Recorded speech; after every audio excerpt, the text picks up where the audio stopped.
Em meio ao reajuste na tarifa, a Prefeitura de Ribeirão divulgou que houve redução nas perdas de água no município, de 62% em 2017 para 43% atualmente. Porém, enquanto muitos bairros sofrem com transtornos no abastecimento, ainda há um desperdício real. Os serviços de distribuição de água e coleta e tratamento de esgoto ficaram 4,15% mais caros em Ribeirão desde o dia 1º de fevereiro.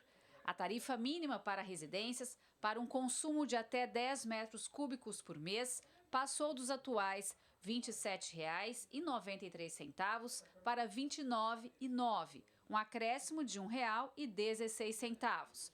Acima deste percentual, o valor vai variar de acordo com uma escala de uso.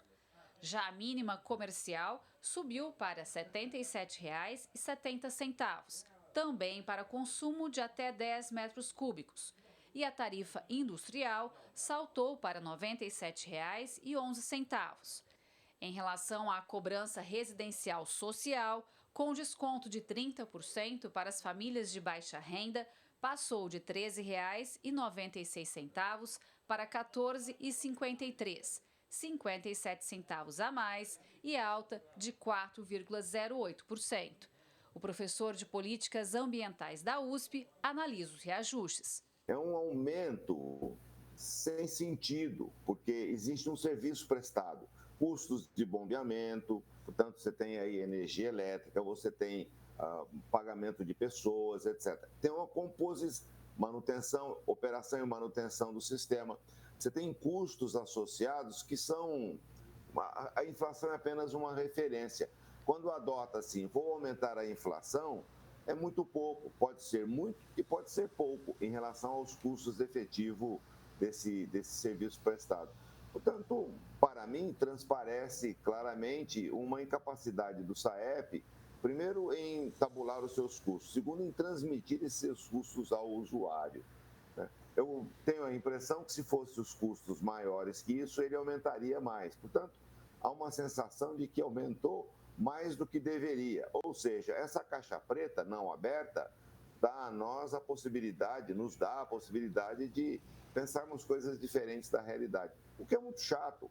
Abre a caixa, mostra os custos. Nós somos usuários, é um serviço público, a transparência é necessária e requerida. Enquanto a tarifa fica mais cara, falta água em vários bairros de Ribeirão. Aqui nos Campos Elíseos não é diferente. Na casa do seu Gerson, todos os dias tem falhas no abastecimento. É isso que acontece? Isso que acontece. Olha aqui, ó, vocês estão vendo, estão filmando. Isso aqui é água que vem pra gente, pô. A gente tem que levar aqui aos poucos, aos picadinhos e aproveitar a água que está enxergando, poder lavar outras louças, outras casas. E como que a gente vai poder tomar um banho, lavar uma roupa? A conta veio, vai vir um aumento aqui ontem, veio um aumento dia 1º, não é? E aqui, ó, isso aqui, ó, cadê a água? Não tem, falou. 20 dias está desse jeito aqui, ó. Como que a gente vai tomar banho? Com canequinha? O aposentado mora há 10 anos na rua São Paulo e tem sofrido com o desabastecimento.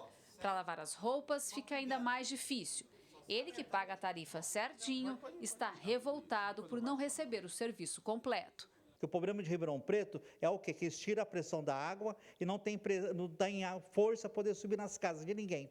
Eles têm que ter vergonha na cara deles, é o que sabe que estão fazendo. Que não é falta de água, não. A gente anda por aí para as ruas, está cheio de cano tudo estourado. Sobre desperdício de água limpa por vazamentos em ruas da cidade, a Prefeitura de Ribeirão divulgou que houve uma redução nas perdas de 62% em 2017 para 43% agora.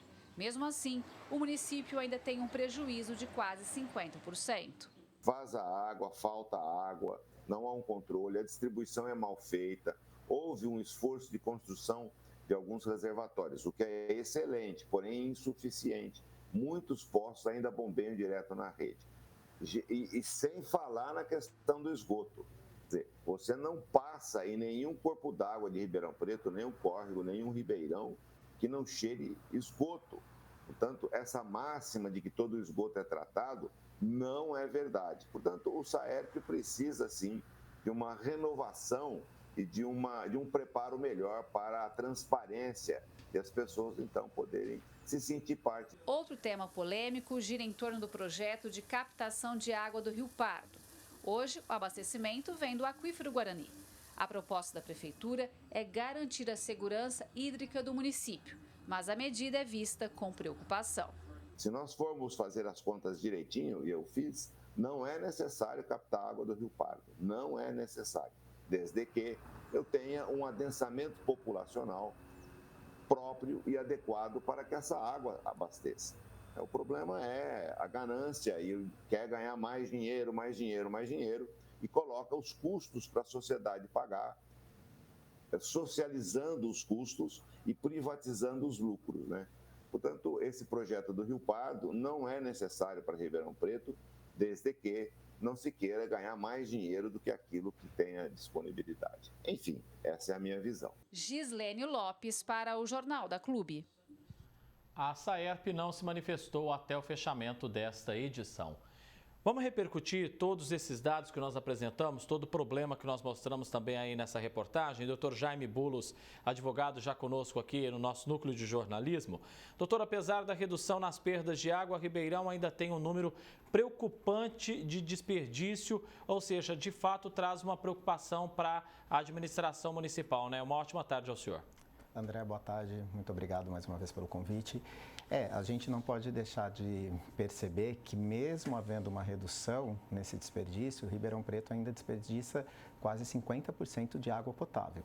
E aí a gente tem duas questões, né? Esse desperdício por conta de encanamento, né, de vazamento de água e um desperdício também causado pela população. A gente sabe que muitas vezes a população utiliza a água potável para outras coisas que não só para o consumo humano e o consumo animal, que na realidade deveria ser o objeto fundamental da utilização de água potável, não só aqui no nosso município, mas em todo lugar, né?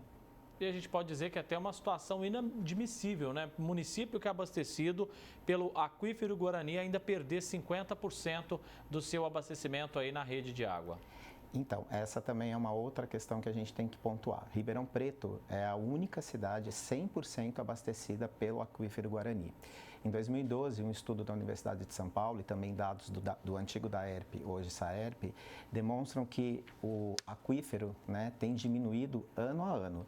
Então, já há uma diminuição de mais ou menos 50 a 70 metros ali na profundidade do Aquífero Guarani. E o que acontece? Ribeirão Preto é uma cidade muito quente, chove muito pouco e a forma de recarga do aquífero se dá através de água da chuva. Além disso tudo, a gente tem perfuração de poços clandestinos, a gente tem um encanamento envelhecido e a gente também tem a questão dos vazamentos, que por vezes aqui em Ribeirão duram semanas até que a prefeitura tome alguma providência e evite esse desperdício de água potável. Então, se a gente for colocar essa conta no papel, ela não fecha, porque a gente desperdiça muito, consome muito e a recarga do aquífero não dá conta de fazer com que esse desperdício se equilibre com aquilo que a gente precisa consumir. E a gente mostra sempre aqui no jornal flagrantes, os moradores mandam para a gente aqui também, de água que vaza por dias ali na calçada, nas ruas. E aí, enquanto isso, tem bairro da cidade sem água. Mostra também uma ineficácia aí do sistema de abastecimento. Falta uma fiscalização efetiva da administração, isso é ponto, né? Há uma falta de profissionais para que façam essas fiscalizações e para que resolvam os problemas quando eles acontecem. Então, você vê que em alguns bairros os problemas de vazamento de água potável duram dias ou até semanas e jorram aí água potável que é desperdiçada e que não serve para absolutamente nada, porque ela está sendo jogada ali na rua, no passeio público, e essa água não volta, você não tem o que fazer com essa água. Mas também acho que a gente tem que sempre bater nessa questão da conscientização da população, né? É necessário que haja também uma educação ambiental para a população para que evite o desperdício. A gente sabe que a água potável é para consumo e a gente vê muito aqui em Ribeirão, por ser uma cidade muito quente, a utilização de água potável para lavar calçadas, para lavar veículos, e o que na realidade a gente teria que ter políticas públicas de incentivo a reuso de água, a captação de água de chuva para evitar esse problema de falta de água em alguns bairros, como a gente tem visto na matéria. E essas questões de abastecimento, de recursos, de perdas e até de investimentos, precisa no sistema de água e esgoto sempre pensado a longo prazo, né, doutor? Claro, é uma questão que a gente precisa sempre pensar a longo prazo, porque existe uma política nacional de recursos hídricos no Brasil, inclusive é uma lei, tá, que diz que um dos fundamentos dessa lei diz que a água é um recurso natural finito, ou seja, ela tende a acabar se a gente não tiver um consumo sustentável desse recurso natural. E o que a gente vê aqui em Ribeirão e em todas as outras cidades é que não se tem essa consciência, nem da administração e nem da população. E aí a gente vê uma cidade 100% abastecida por um aquífero, né, o que é um privilégio, tendo que pensar em outras formas de captação de água e alguns bairros faltando diariamente água e sendo cobrado do contribuinte, do morador, o custo por essa água. Rapidamente, doutor, tem se falado muito em, está se pensando, né, na captação de água do Rio Pardo, para não usar só o aquífero Guarani. O senhor tem opinião formada sobre isso?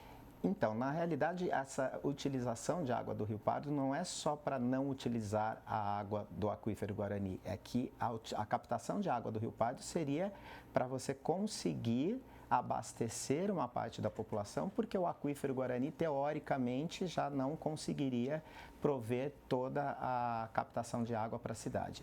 Eu penso que, como disse o professor na matéria, não haveria necessidade se a gente tivesse uma administração que priorizasse o uso adequado desses recursos hídricos e políticas públicas de conscientização e fiscalização para evitar esse desperdício e a gente continuasse utilizando apenas os recursos do aquífero Guarani sem a necessidade de captação de água do Rio Pardo, até porque essa captação de água do Rio Pardo certamente geraria maior uso de recursos públicos, o que certamente seria cobrado do contribuinte. Doutor Jaime Bulos, advogado, agradeço muito a presença do senhor mais uma vez aqui no Jornal da Clube. Um grande abraço. Eu que agradeço, André. Obrigado. Até mais.